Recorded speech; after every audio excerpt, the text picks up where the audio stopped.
Welcome.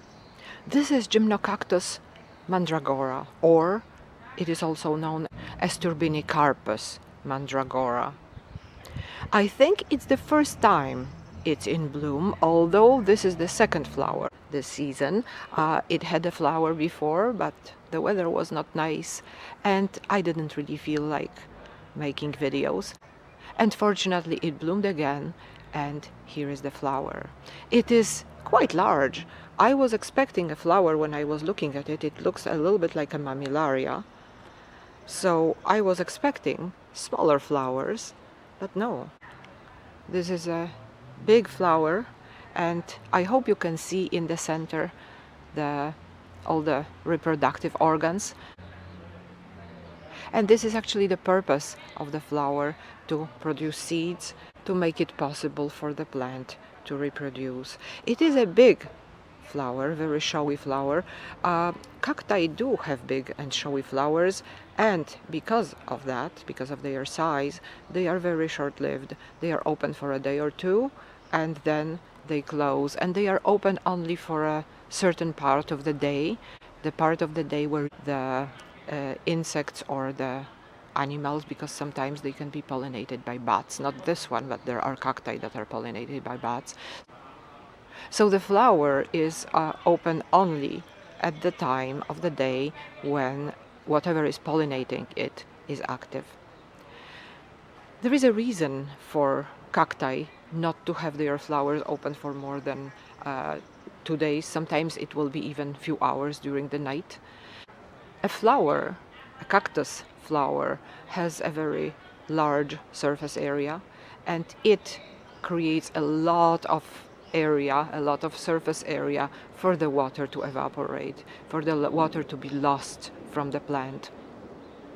So this way all the adaptations, this way the closing and opening of the flower depending on the time of the day, and this is why the flower is open for such a short time.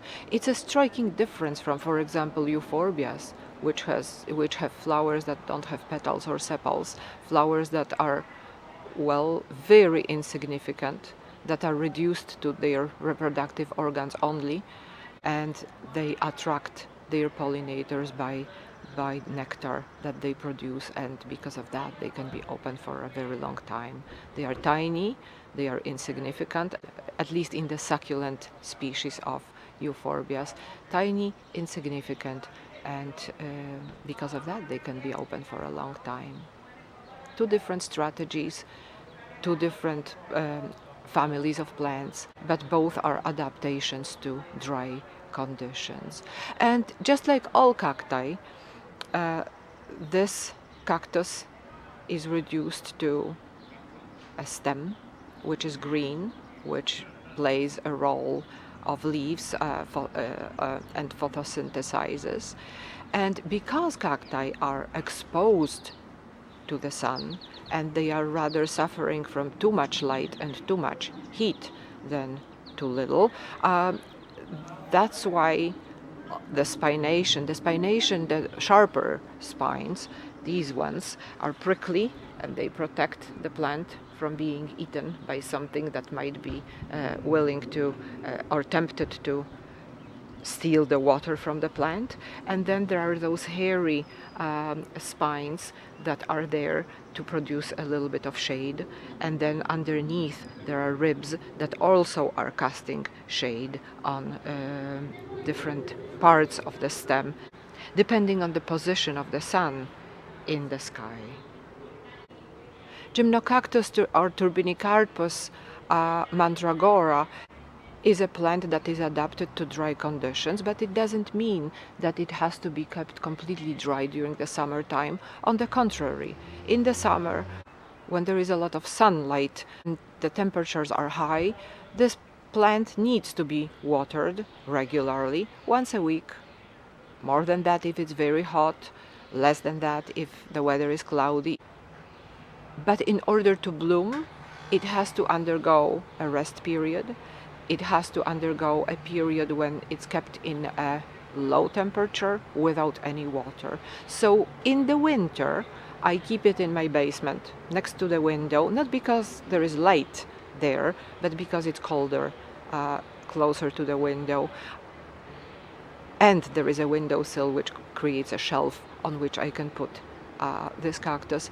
So I could have put it in a dark spot as well, because in winter all photosynthesis is stopped, all processes or all physiological processes inside of the plant and inside of the cells of the plant are stopped, and the plant is undergoing rest period, just like the name of this phenomenon is suggesting, rest or dormancy. The plant is sleeping at that time, and it needs to be in a low temperature, and by low I mean about 10 degrees Celsius, maybe 7 degrees Celsius. And sometimes when it's really, really cold outside, the temperature might drop even lower than that.